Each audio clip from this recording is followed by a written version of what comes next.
punkt, tror jeg vidste. Altså jeg har helt fra lille interesseret mig meget for teknik. Og da jeg var helt lille, der legede jeg meget med sådan noget Bilofix. De der stænger, man kan skrue sammen. Og med hjul med snore, elastikker og motor og batteri og alt sådan noget. Og da jeg kom i skole, det var lige dengang, det begyndte sådan at blive moderne også, da man kunne få sådan noget elektronikundervisning i skolen. Og det gik jeg også til, og jeg var meget glad for fysik og altså naturvidenskabsfag. Så nok helt fra måske sidst i folkeskolen, tror jeg har haft en drøm om at blive ingeniør. Og så blev jeg så ældre og blev mere interesseret mig mere og mere med det. Og fuskede derhjemme, ikke byggede selv forstærker og legede med radio og båndoptager og den slags.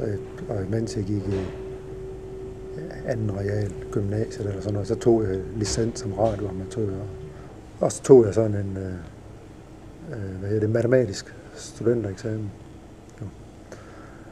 Og der vidste jeg, at jeg skulle søge ind på ingeniørstudiet. Var det DTU? Ja, altså det er der, jeg har gået over, okay. men ja, i Lyngby. Ja.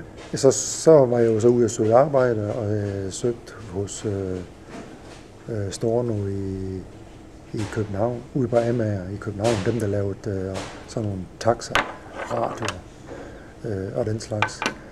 Og så søgte jeg herop på BAU. Og jeg fik faktisk, inden for samme dag, der fik jeg tilbudt begge job. Og så skulle jeg så beslutte. Og jeg er jo selvfølgelig, eller er jyde, den som at jeg tog jobbet her på BAU.